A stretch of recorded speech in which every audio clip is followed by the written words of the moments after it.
محرم کا چاند دیکھیں یا کسی بھی مہینے کا نیا چاند دیکھیں تو اللہ کے نبی صلی اللہ علیہ وسلم سے ثابت ہے کہ اللہ کے نبی صلی اللہ علیہ وسلم یہ دعا پڑھتے چاند کو دیکھ کر، اللہم احلہ علینا بالیمن والایمان والسلامت والاسلام والتوفیق لما تحب وترضى ربنا وربک اللہ۔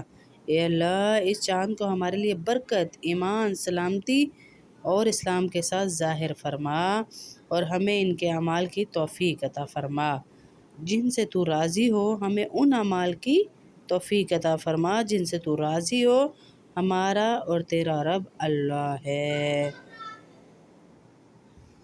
سنن ترمذی حدیث نمبر 3451 میں بھی یہ دعا ہے۔ آپ اس دعا کا اہتمام کریں جب بھی نیا چاند دیکھیں۔ اور محرم کے آغاز پر کی جانے والی دعائیں خیر برکت کے لیے بہت ساری ہیں، پر پورے سال کی ہی برکت مانگ لیجئے، پورے سال کی ہی برکت مانگ لیجئے۔ اے اللہ اس نئے سال کو ہمارے لیے امن، ایمان، سلامتی، اسلام پر رضا اور شیطان سے نجات کے ساتھ داخل فرما، اور روزانہ کثرت سے استغفار کریں۔ استغفر اللہ ربی من کل ذنب واتوب الیہ، درود شریف کی کثرت کریں۔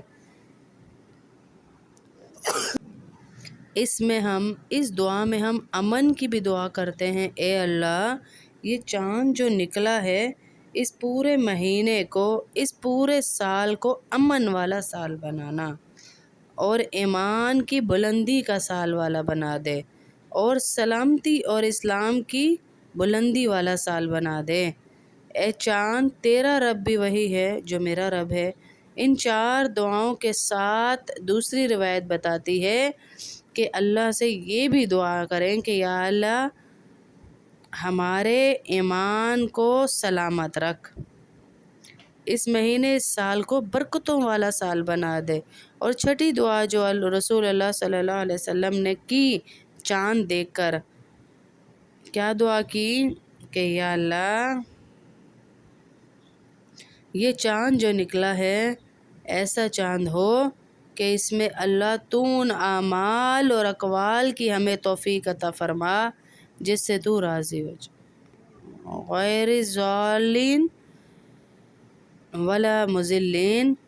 اے اللہ یہ چاند جو نکل رہا ہے، اس چاند کے نکلنے کے ساتھ ہماری یہ التجا ہے، نہ ہم کسی کو گمراہ کریں نہ کوئی ہمیں گمراہ کرے، یہ بھی دعا کریں۔ اگر یہ 7 دعائیں قبول ہو جائیں تو اللہ کی قسم اس سے بڑی اور نعمت نہیں ہو سکتی۔ یہ 7 دعائیں جو ہم مانگتے ہیں یہ قبول ہو جائیں۔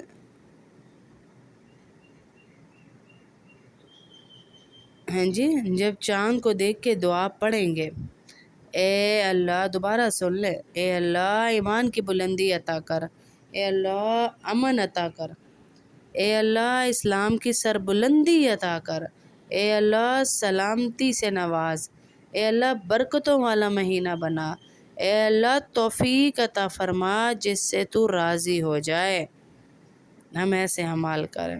اور 7ویں دعا، ہمیں بچا کہ ہمیں کوئی گمراہ کرے، اور ہمیں اس سے بھی بچا کہ ہم بھی کسی کو گمراہ نہ کریں۔ یہ دعائیں انشاءاللہ چاند کو دیکھ کر مانگیں تو اللہ پاک آپ کی دنیا بھی بنائیں گے اور آخرت بھی بنائیں گے۔ حضور صلی اللہ علیہ وسلم نے محرم ہی کے مہینے میں آپ صلی اللہ علیہ وسلم نے کافروں کو، بادشاہوں کو خط لکھے کہ آؤ دین کی طرف۔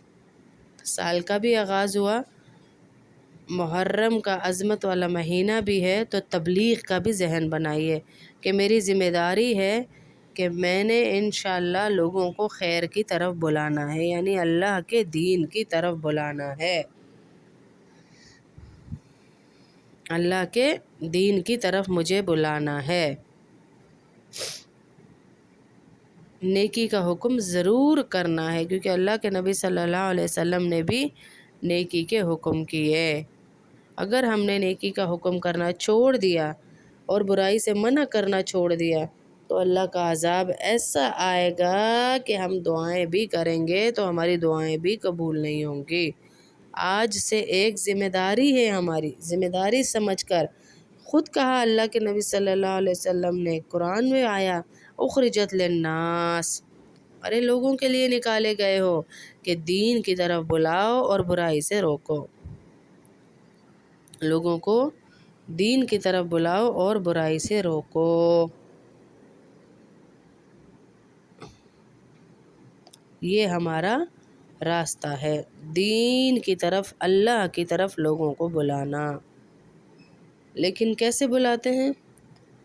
اللہ بصیرہ، بصیرت کے ساتھ دعوت دینی ہے۔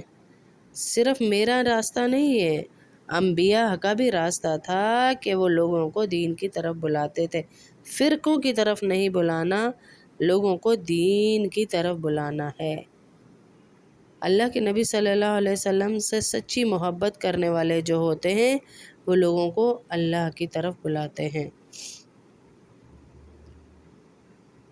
جب یہ آیت نازل ہوئی کہ اے میرے محبوب اپنے قریبی لوگوں کو بھی جہنم سے بچاؤ، تو آپ صلی اللہ علیہ وسلم نے پورے خاندان کو دعوت دی، پورے خاندان کو دعوت دے کر کہا کہ آؤ اللہ کی طرف، ایک ایک کا نام لے لے کر اللہ کے نبی صلی اللہ علیہ وسلم نے بلایا، ایک ایک کا نام دے کر پکارا کہ آؤ اللہ کی طرف، ایک ایک کا نام لے کر، کسی کو نہیں ہے، سب کو کہا کہ مجھ پر یہ آیت آئی ہے کہ تمہیں اللہ کی طرف بلاؤں۔ تو اب دیکھیں اب یہ ہمیں حکم دیا گیا کس میں؟ تبلیغ کا، کہ محرم میں اللہ کے نبی نے زیادہ تبلیغ کی، ہاں جی۔ تو نیا سال شروع ہو رہا ہے، نیا سال شروع ہوتے ہی ہم یہ کام کریں کہ اللہ ہم سے راضی ہو جائے، اللہ ہماری توفیق پہ ہمیں یہ توفیق دے کہ ہم نے انشاءاللہ دین کا کام کھلے دل سے کرنا ہے انشاءاللہ۔ تبلیغ کی طرف کسی ایک، میں آپ کو بار بار کہتی ہوں، کسی ایک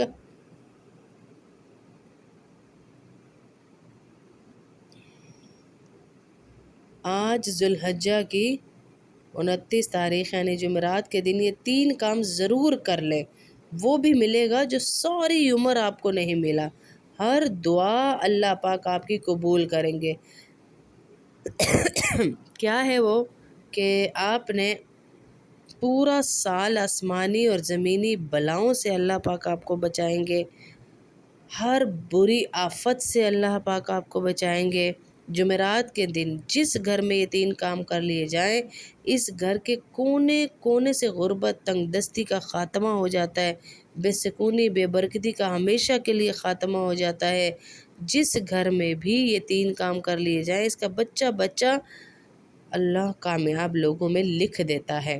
آخری دن جمعے کی شام محرم کا چاند نظر آ جائے گا انشاءاللہ، پھر نئے اسلامی سال کا آغاز ہو جائے گا۔ آج اس بابرکت دن کو کوئی بھی ضائع نہ کرے، پورا سال آپ کو ورنہ پچھتانا پڑے گا۔ جمعرات بھی ہے اور پھر انشاءاللہ محرم آنے والا ہے، کامیابیاں ملیں گی، آفتوں سے بچائے گا اللہ، کامیابیوں کے دروازے اللہ کھولے گا۔ جن گھروں میں لڑائی جھگڑے ہیں، فساد ہیں، کاروباری مسائل ہیں، رشتوں کے مسائل ہیں، پریشانیاں ہیں، بیماریاں، تنگ دستیاں ہیں، سب انشاءاللہ ختم ہو جائیں گی محرم کا چاند دیکھ کر۔ آج اس سے پہلے یعنی جمعرات والے دن محرم کا چاند دیکھ کر، پہلی محرم سے پہلے انشاءاللہ آپ یہ کام کر لیں۔ محرم کا چاند دیکھیں تو آپ یہ عمل کر لیں کہ سورہ قریش 3 دفعہ پڑھ کر اللہ سے دعا کریں۔ جو لوگ بچوں کے رشتوں کی وجہ سے پریشان ہیں، گاڑی نہیں مل رہی، پیسہ نہیں مل رہا، من پسند نوکری نہیں مل رہی، اولاد اور شوہر نافرمان ہیں، تو انشاءاللہ آپ دیکھیے گا آپ کی اللہ سارے مسئلوں کو کیسے اور کہاں سے حل کرے گا۔ سورہ فاتحہ کو پہلے تو آپ 7 بار پڑھیں گے، 7 بار سورہ فاتحہ کو 7 دفعہ انشاءاللہ پڑھیں گے۔ اس کے بعد جو ہے سورہ قریش پڑھیں گے۔ سورہ فاتحہ کو 7 دفعہ پڑھیں گے، پھر سورہ قریش پڑھیں گے 7 دفعہ، اور آخر میں 7 دفعہ پڑھیں گے یا قہارو، یا قہارو، یا قہارو، اور اللہ سے دعا کریں گے۔ انشاءاللہ اللہ پاک آپ کے بند کاموں کو کھول دیں گے انشاءاللہ۔ انشاءاللہ اللہ سے پوری امید ہے کہ اللہ آپ کے بند کاموں کو کھول دیں گے انشاءاللہ، جو بھی اس طرح سے دعا کرے گا۔ اور محرم میں تو ویسے ہی اللہ پاک دعائیں اتنی سنتے ہیں۔ قربانی کے نام سے شروع ہوا یہ مہینہ۔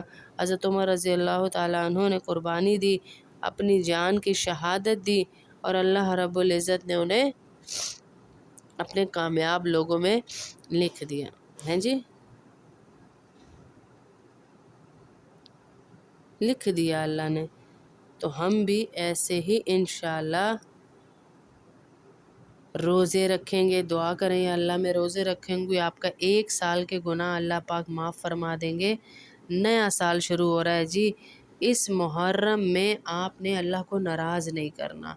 میں نہیں کہتی کھلی نیکیاں کریں، لیکن گناہوں سے بچیں، بس گناہوں سے بچیں۔ اجی ہم تو دیکھنے جا رہے تھے، صرف ہم تو کرنے جا رہے تھے، نہیں، بلکہ گناہوں سے بچنے کی کوشش کریں۔ نیکی کرنا آسان ہے، گناہ سے بچنا بڑا مشکل ہے۔ روزہ رکھنے کو بڑی فضیلت ہے اس مہینے میں، اور خاص طور پہ عاشورہ کے روزے کو۔ میں نے پہلے بھی بتایا، اللہ کے نبی صلی اللہ علیہ وسلم نے فرمایا کہ 1 سال کے گناہ معاف فرماتے ہیں اللہ پاک۔ گمان ہے اللہ سے کہ وہ 1 سال کے گناہ معاف فرما دے گے۔ تو آ رہا ہے آپ کے سامنے محرم، تو اس مہینے کو بہت ثواب اور خصوصیت دیا گیا۔ اپنے دسترخوان وسیع کیجیے، اور جیسے ہی آپ دیکھیں نا محرم کا چاند، تو اسی وقت سے صدقہ نکالنا شروع کر دیں۔ 10 محرم تک صدقہ روزانہ نکالیں، روزانہ نکالیں، ٹھیک ہے؟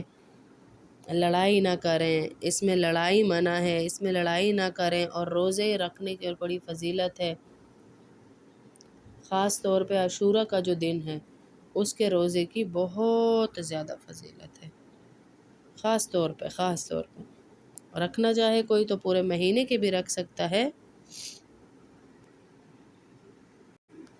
یہودی حضرت موسیٰ علیہ السلام کے لیے روزہ رکھتے تھے کہ اس کو فرعون پر حضرت موسیٰ علیہ السلام کو فتح ملی تھی، تو اللہ کے نبی صلی اللہ علیہ وسلم نے سنا کہ یہودی بھی روزہ رکھتے ہیں موسیٰ علیہ السلام کے لیے، کہ ان کو فتح دی تھی، فتح ملی تھی اللہ کی طرف سے فرعون کے، تو یہودی 10 محرم کا روزہ رکھتے تھے۔ اس وقت پھر حکم ہوا کہ ہم زیادہ قریب ہیں، اللہ کے نبی صلی اللہ علیہ وسلم نے فرمایا کہ ہم بھی روزہ رکھیں گے، لیکن مشابہت نہ ہو تو 9 اور 10 کا رکھو، 9 اور 10 کا روزہ رکھو۔ اور پھر فرمایا کہ آج کا تو اب دور جو ہے علماء فرماتے ہیں کہ اب جو ہے وہ یہودی روزہ نہیں رکھتے، تو ایک بھی رکھ لیں گے تو انشاءاللہ اللہ پاک فضیلت دیں گے۔